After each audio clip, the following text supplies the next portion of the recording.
वालेकुम सलाम का बहुत बहुत आदाब नमस्कार and good afternoon. You're very welcome to the program. You're listening to Apna Radio broadcasting at 93.9 Dublin South FM. This is your own Apna Radio every Thursday from 3 to 4. We do go on air and we indeed talk things very seriously.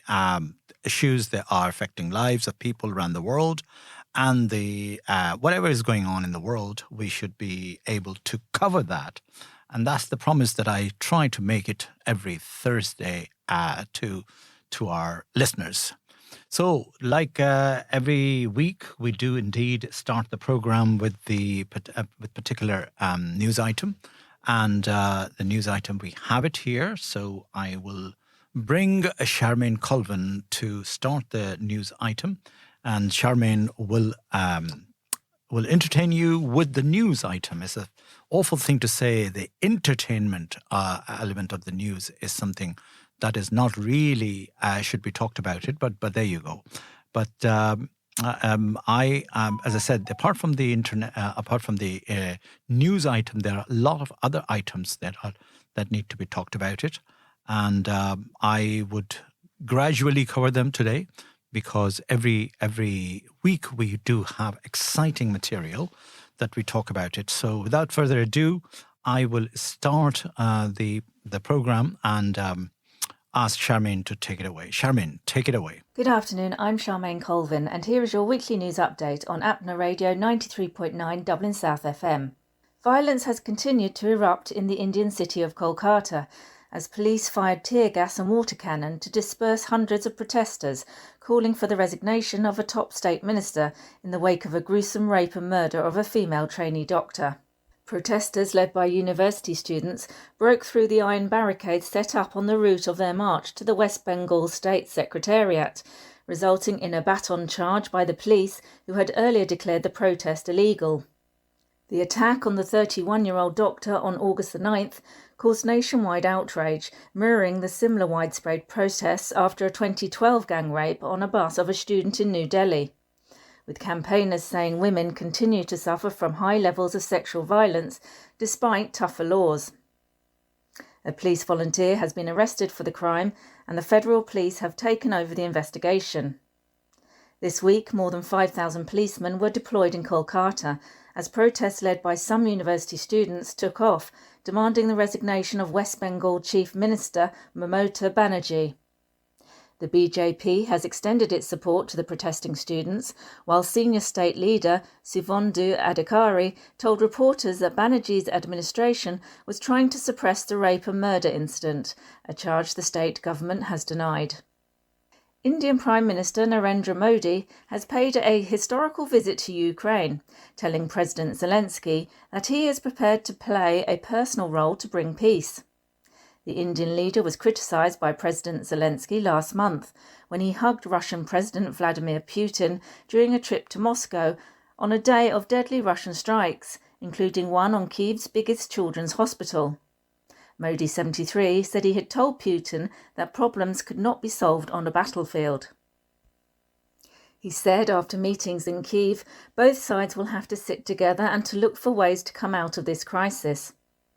Mr. Modi arrived in the Ukrainian capital by train from Poland and is the first international leader to visit since Ukraine forces crossed into Russia's Kursk region at the beginning of the month, seizing more than 1,250 square kilometres of territory, according to the military.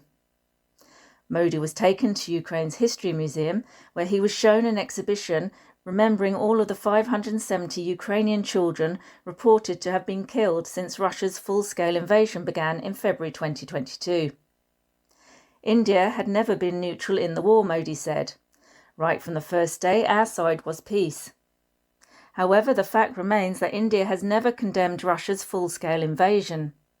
Indeed, it has been helping to power Moscow's war economy, with Delhi overtaking Beijing last month as the biggest importer of Russian oil, at a time when it has been hit by Western sanctions. President Zelensky, however, thanked Mr. Modi for supporting Ukraine's sovereignty and territorial integrity, and both leaders released a joint statement, pledging to build on the two countries' relations in defence and trade.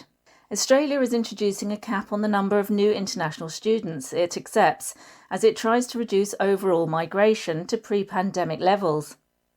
The nation has one of the biggest international student markets in the world, but the number of new enrolments will be limited to 270,000 for 2025. India is the second largest source of international students in Australia, with more than 122,000 Indian students currently enrolled in Australian educational institutions. Australia is host to about 718,000 international students, according to the latest government figures from early 2024.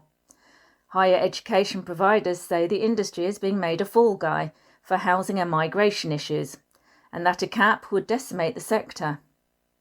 International education was worth $36.4 billion to the Australian economy in 2022-23, making it the country's fourth largest export that year.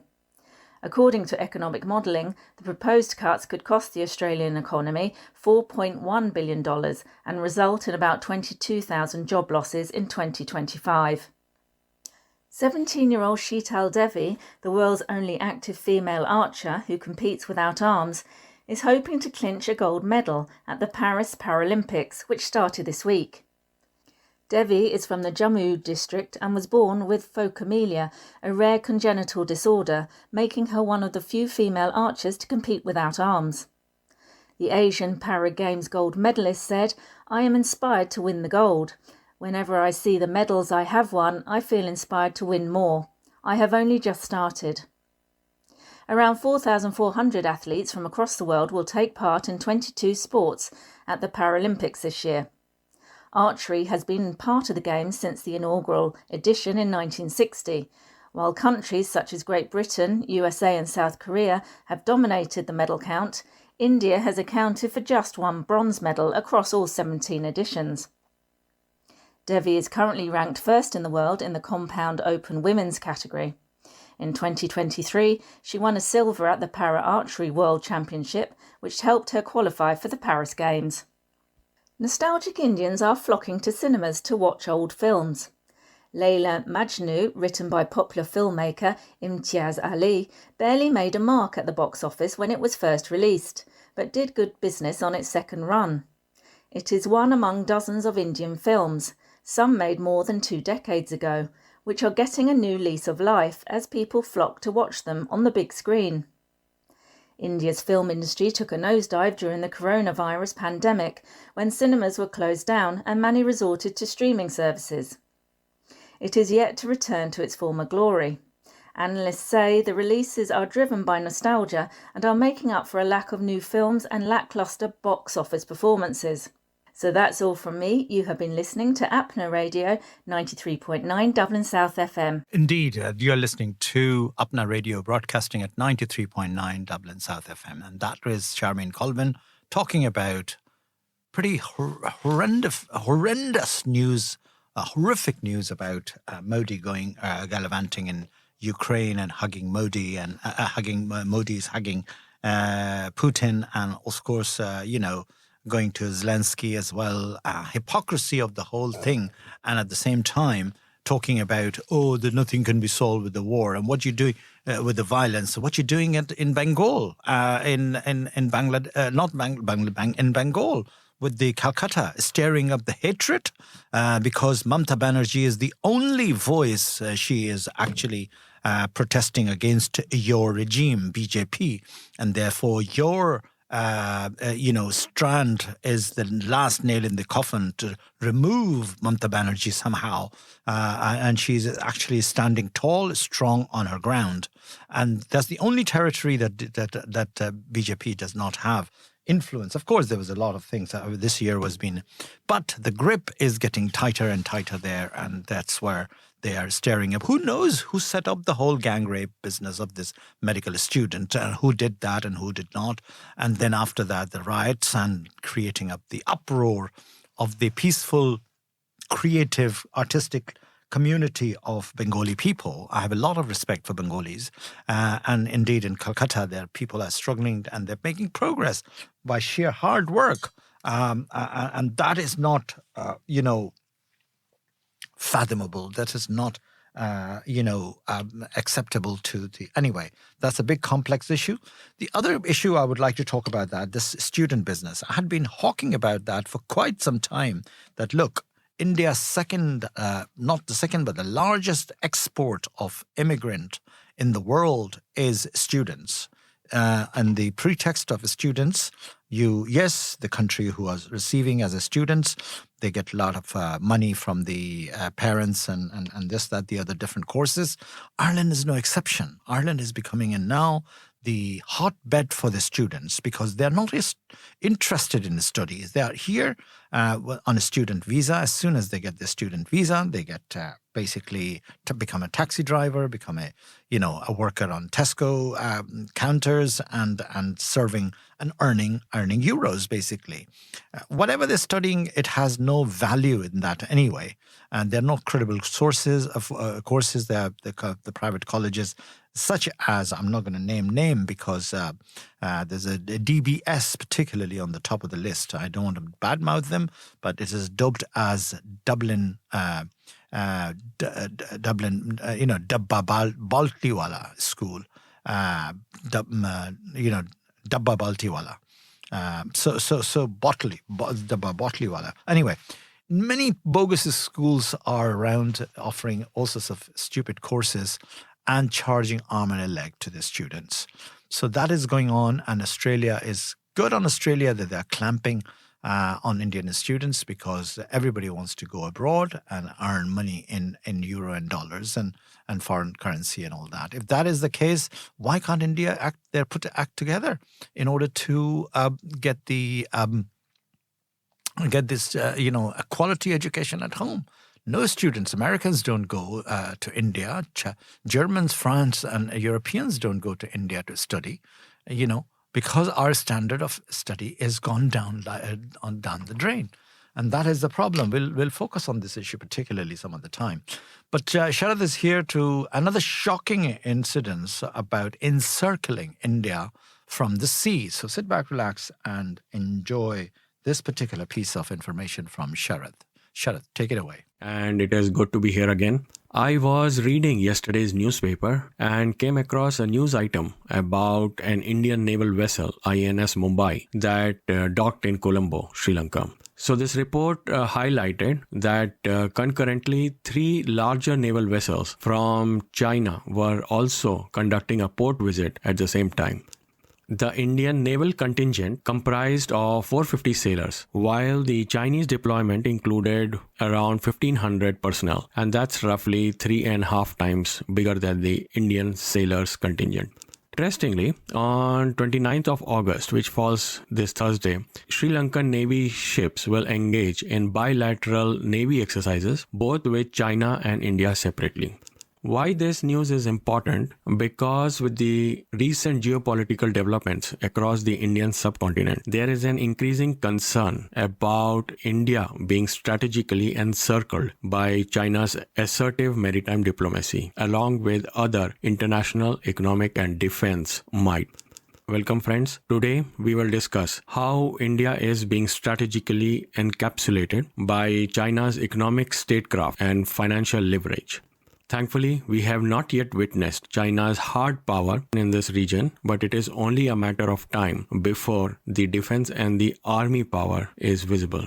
Most Indians may not like to acknowledge this, but our foreign policy and strategic neighborhood defense policy are certainly underperforming and significantly failing.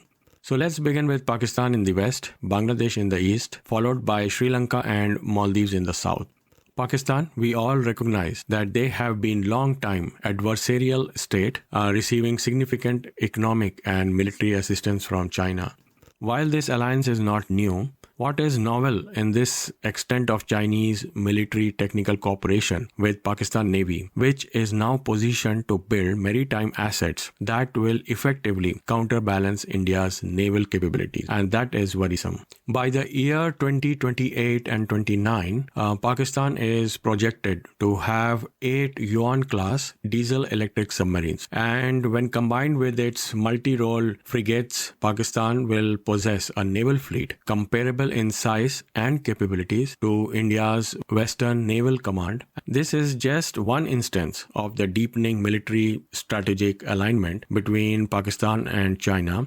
A significant aspect of this influence is the China-Pakistan Economic Corridor, CPEC as we all know, and that's a flagship initiative under the Belt and Road Initiative of China, which it uses to create a critical trade and transit corridor right from the northern borders of Pakistan up to the coast of South Pakistan. So, as we can observe, the Chinese footprint in the Indian Ocean region continues to expand through strategic infrastructure investments, and their economic diplomacy effectively is outflanking India. Like China has constructed ports, bridges, highways in India's neighborhood like Bangladesh, Nepal, Sri Lanka, and of course, as we just spoke about CPEC, that's Pakistan. Bangladesh has been in news of late for a reason that has culminated from a short history of diplomacy between India and Bangladesh.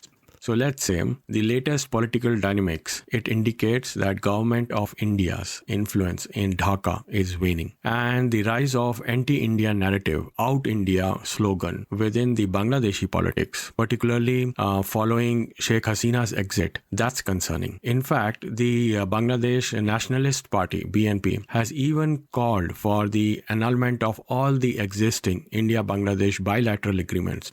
This policy shift suggests that India's diplomatic and economic engagement are underperforming to generate the rightful goodwill with Bangladesh.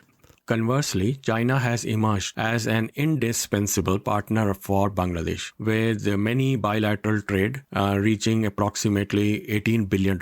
And China has also committed to several large-scale infrastructure projects under their Belt and Road Initiative, and that includes Padma Bridge, Rail Link, or Paira Power Plant. So the Indian domestic policy, particularly the National Register of Citizens, NRC, and the CAA, that have actually escalated the anti-India sentiments in Bangladesh. Not many would have envisaged this, but that has happened, and it is complicating the bilateral relationships.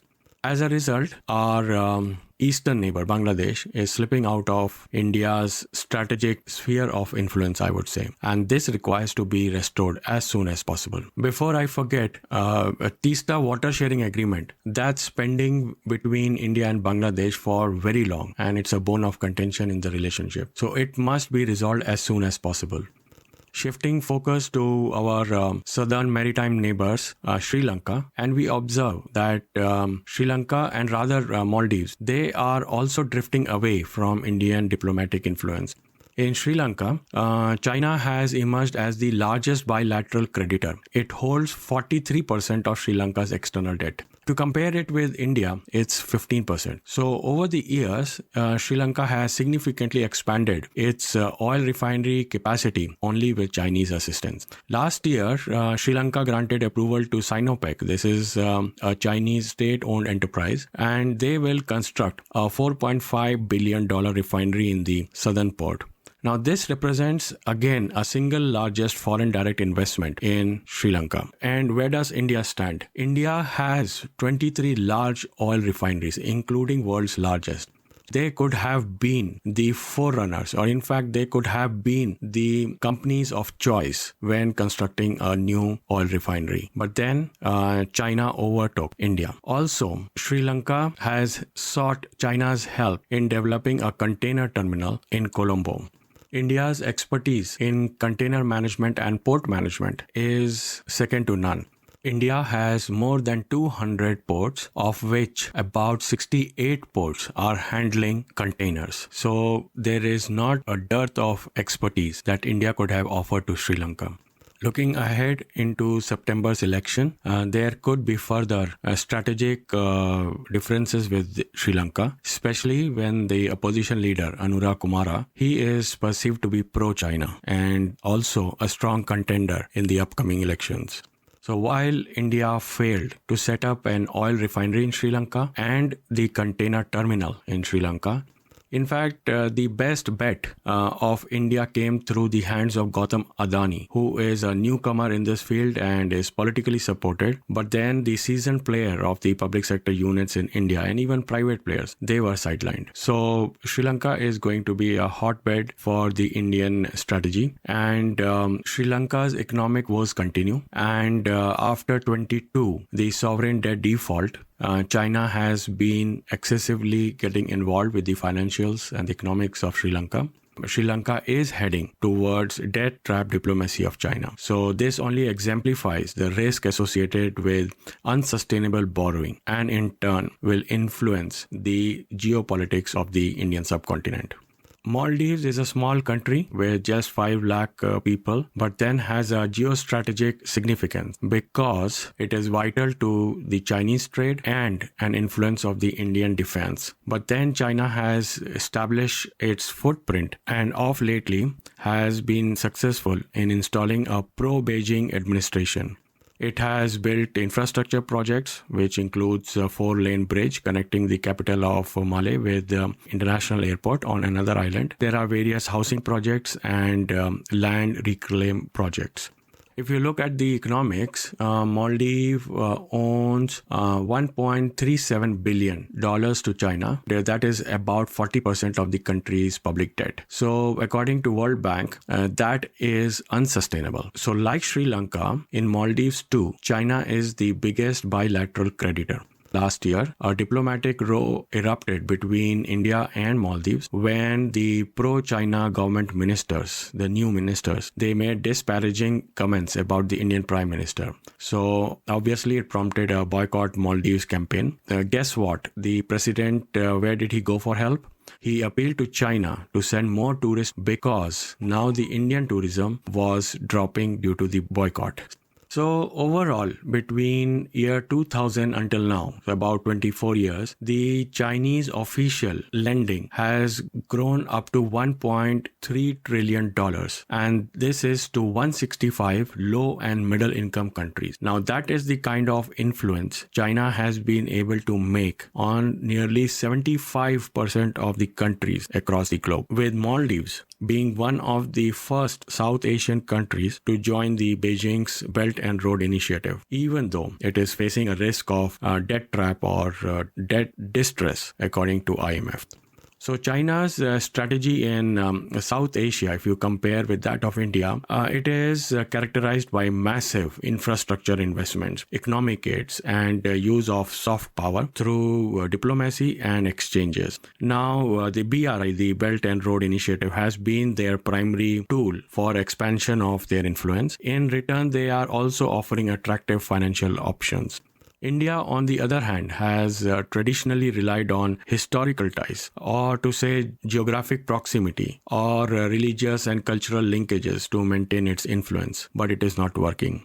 It is not enough to counterbalance China's economic might, and therefore it would not be wrong to criticize India's foreign policy, the diplomacy, to be slow and maybe too bureaucratic at the expense of China's diplomacy overtaking India's influence. For how long can India rely on its role it played in 1971 Bangladesh Liberation War? How long can it rely on its effort to restore democracy in Maldives some 30 years ago? India needs an agile and strategic maneuverability in order to entice its neighbor into its fold. So before I leave, my friends, last week I spoke about China's might in innovation and defense self-reliance. I mentioned that China is able to induct 240 warplanes every year in its arsenal. To add last week's information, India is struggling to induct even 22 warplanes a year, and this is according to Observer Research Foundation in Delhi. With that, dear friends, thank you for joining me and, of course, providing your insightful feedback. I look forward to our next discussion where we will explore again yet another real enemy of India. Bye for now. Dublin South FM. 93.9 Dublin South FM is the station I am speaking from, and that is your own Apna Radio, broadcasting at every Thursday from 3 to 4. And wherever you are, which part of the world you are listening me, You can listen me in the evening in India, I suppose 7:30 and things like that. But talking about going back into the, it's quite disturbing actually what Sharad has just said about the China and neighboring Maldives. You know, the rationale thing should be for any leader, any politics, any country is to have a regional cooperation, good relationship, friendly relationship with the good love thy neighbor policy that Sharad has mentioned a while ago. And indeed, learning the lesson from Europe, that's in the context of that. And of course, wherever the countries are, like New Zealand, Australia, are good friends.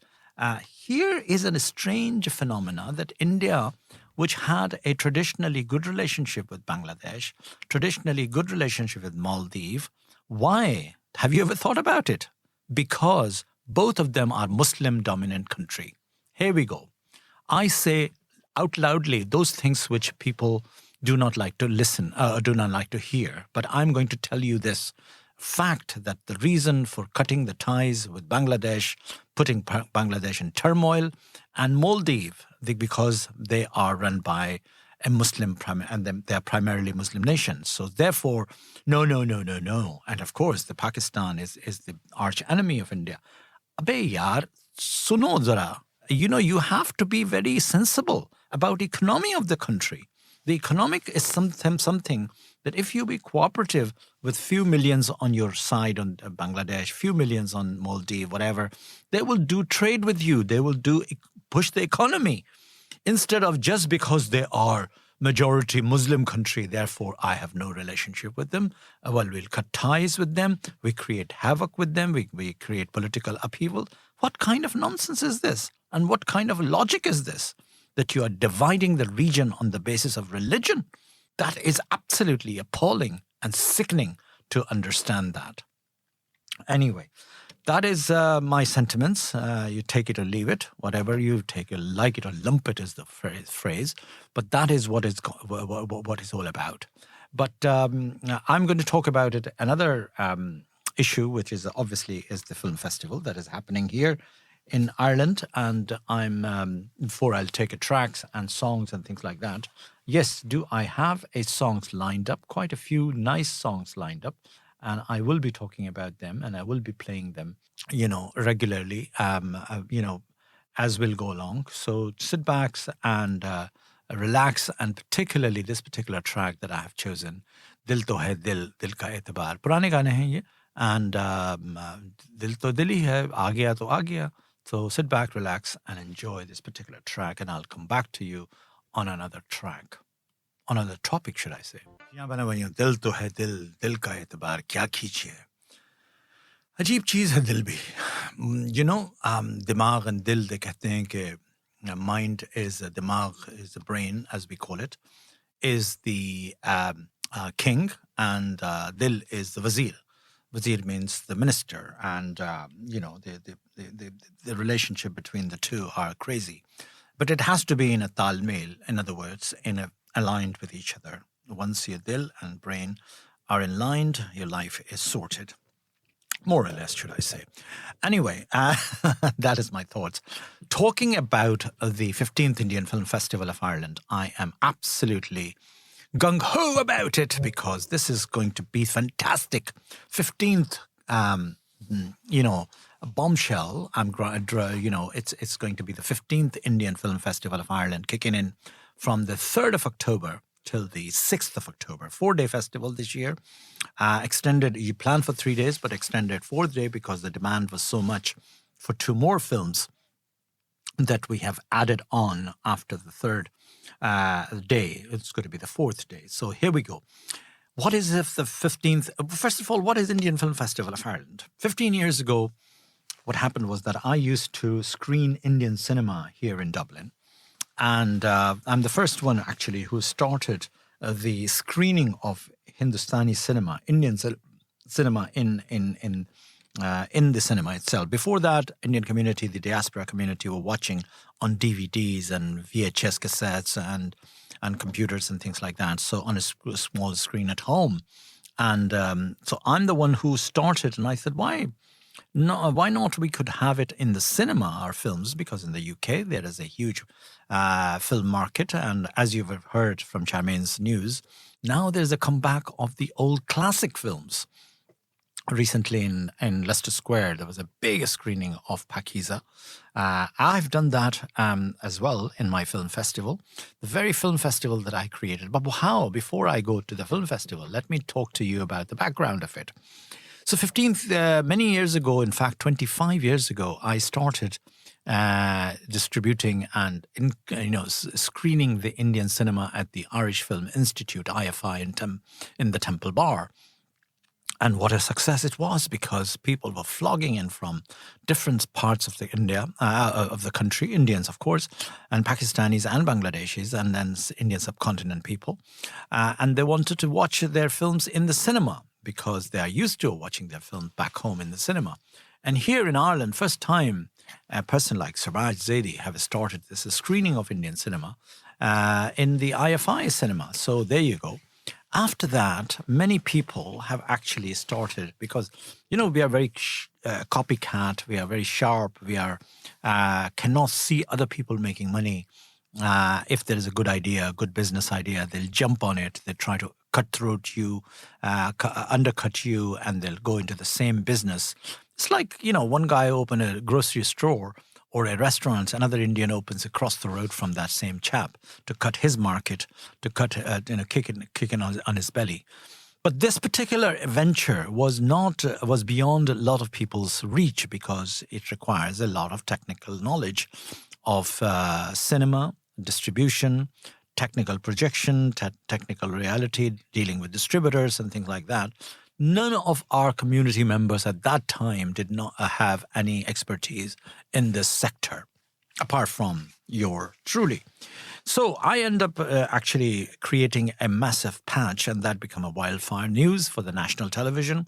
They did a program called Capital City, and another program was Mono was being made on my work, and they feature me as an artist, an actor, who is thinking about bringing Hindi cinema, Indian cinema to the Irish cinema screen.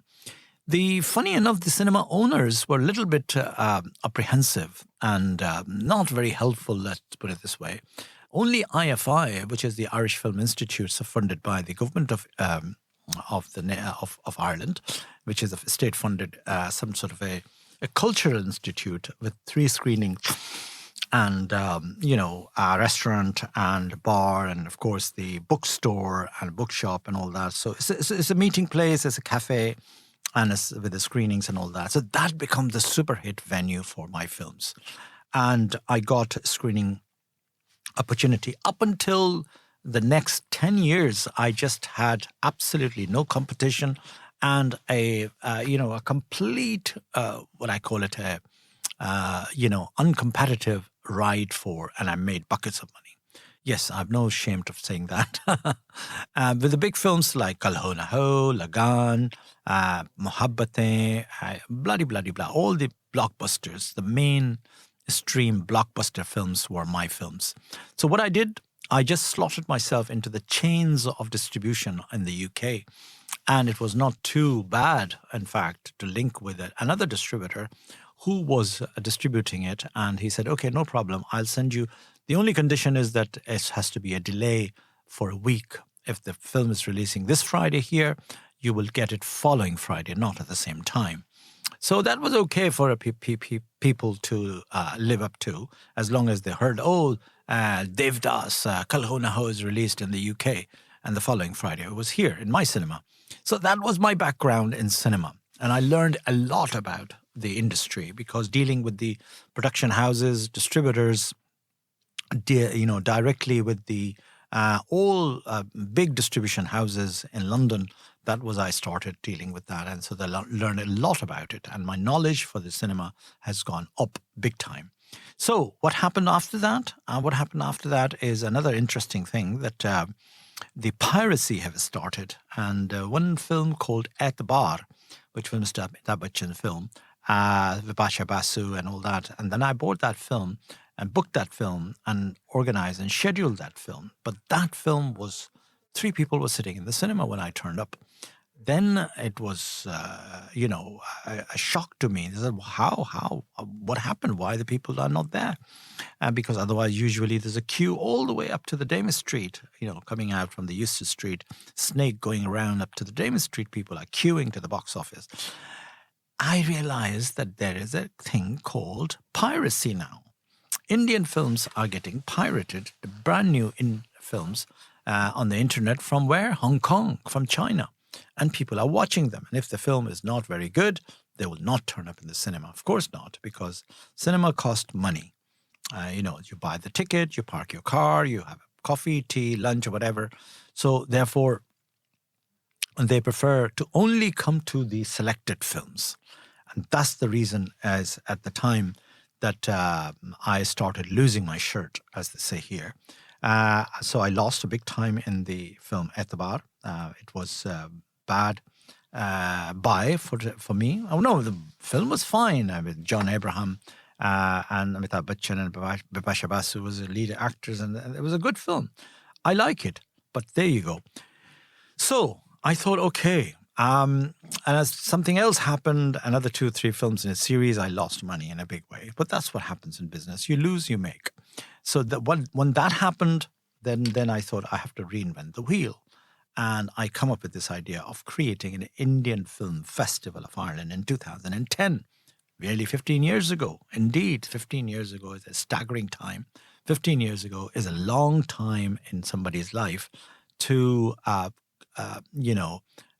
continue and sustain rain, whole, as I said, thunder, rain, or whatever, crisis in my personal life, private life, losing my wife, and all that happened in between. But I continued,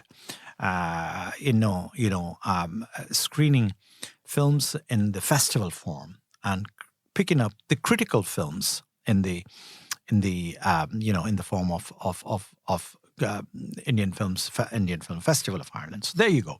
I'll continue the story. First, you must take another track of song and sit back, relax and enjoy this track. जी मेरे भाइयों, ये है फिरोज खान साहब की film और तुम खूब लगती हो, beautiful song, and again पुराने गाने, सदाबहार, 70s, 80s old songs. Wonderful, ideas about romance and romanticism.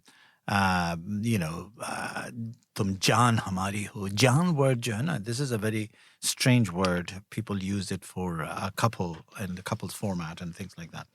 Anyway, continuing my story of the Indian Film Festival of Ireland, the 15th Indian Film Festival of Ireland will take place from the 13th. What am I saying? That 3rd of October to the 6th of October, and it's going to be another fantastic year, hopefully. Because Mr. Atul Tiwari is coming all the way from India.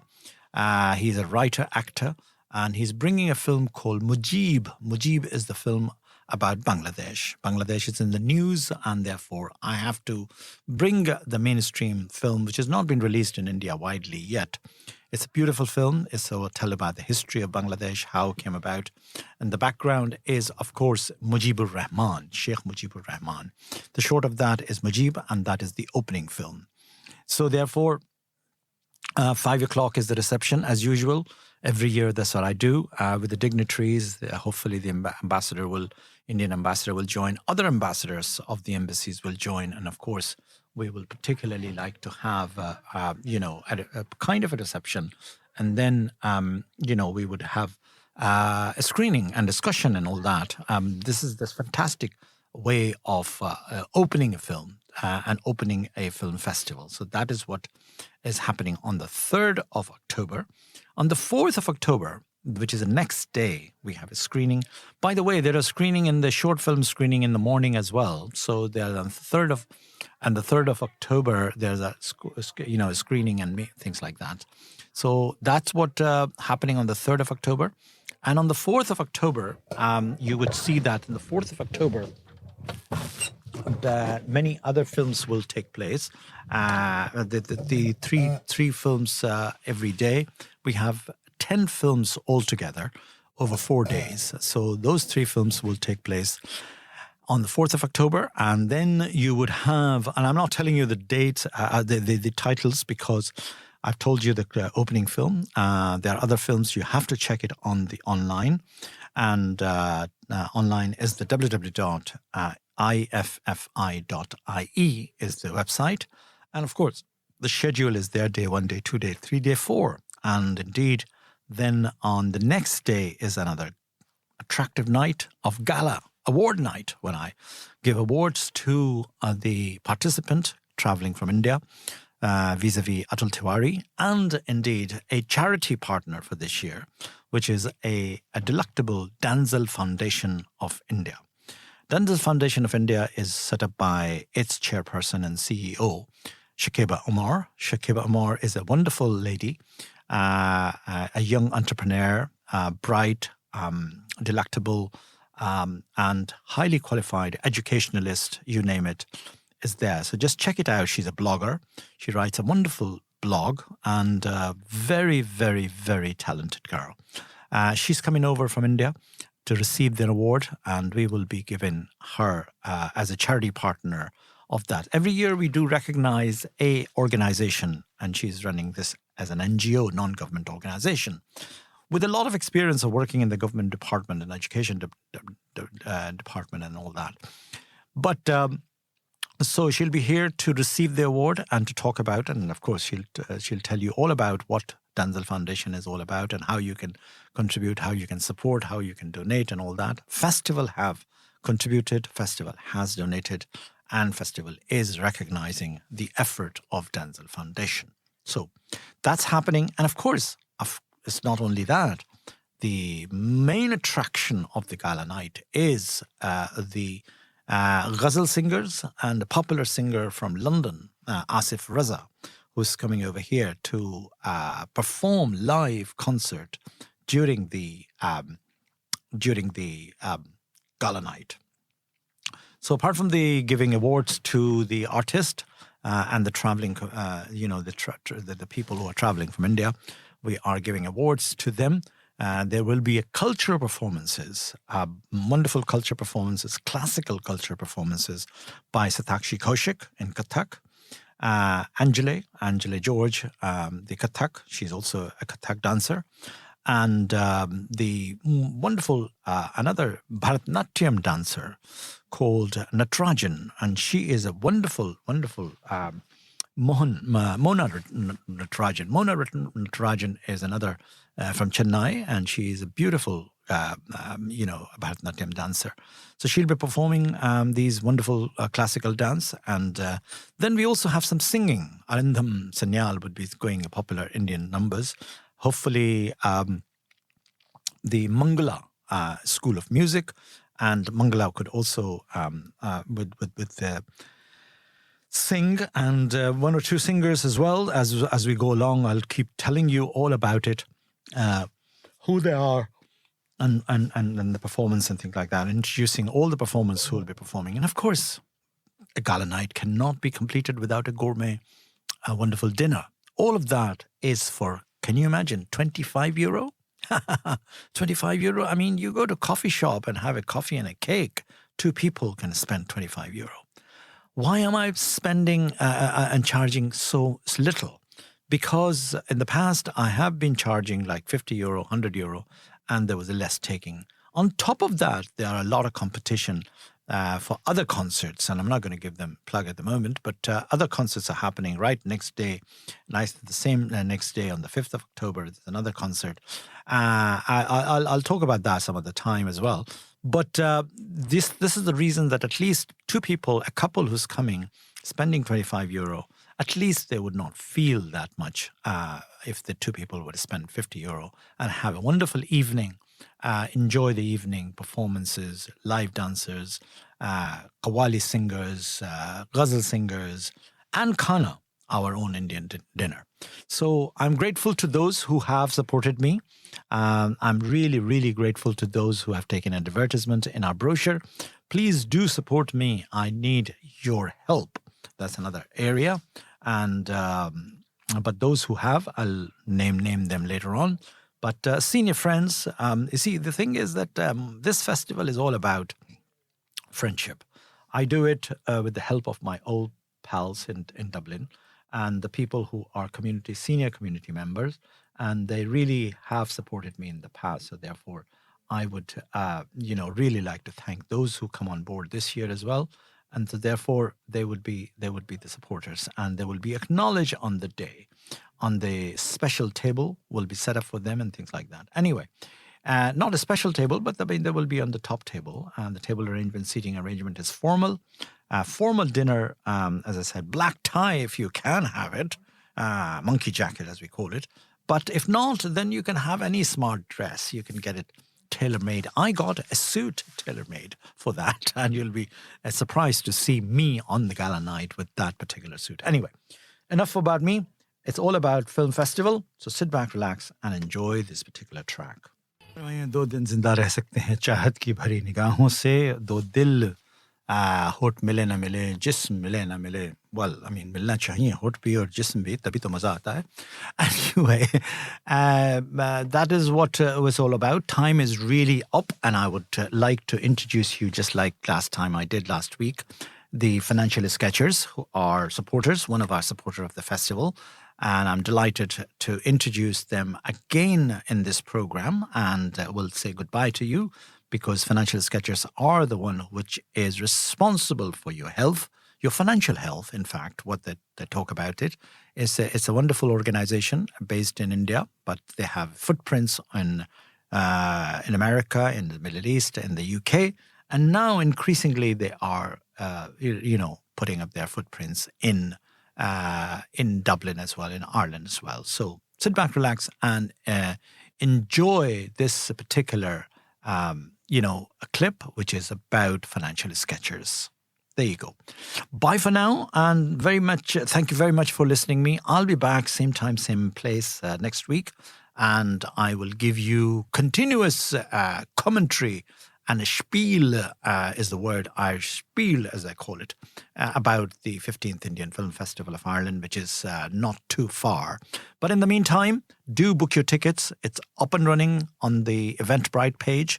The sales is on, so be the first one to grab your ticket of Gala Night and season ticket for all 4 days. Only for €30 is the season ticket, and Gala Night is €25. So go to the eventbrite.ie, and indeed you'll see the Indian Film Festival of Ireland there. And through the QR code, that is, you'll find that there. Anyway, bye for now, and many thanks for listening. If health is wealth, the health of your wealth is equally important. Hello, we are Financial Sketchers, a global wealth advisory firm. We are a team of 30-plus experienced professionals, serving over 1,200 high-net worth families, corporate entities and NRIs across 15 countries, transacting 100 crore rupees annually. We work from 4 offices in India, in addition to presence in UK, UAE, Kenya, Singapore, and Hong Kong. And we are happy to meet each client in person, anywhere across the globe. We specialize in wealth creation, passive income, retirement planning, legacy planning, and risk management solutions. And we promise you, whatever be your financial goal, we will secure them for you. Be it building personal wealth, family wedding expenses, higher education for your children, living a rich retirement lifestyle, leaving a huge legacy, or any other dreams you may carry. Financial Sketchers is there to help you fulfill it. Let's build wealth responsibly. Everything's fine on 93.9 Dublin South FM.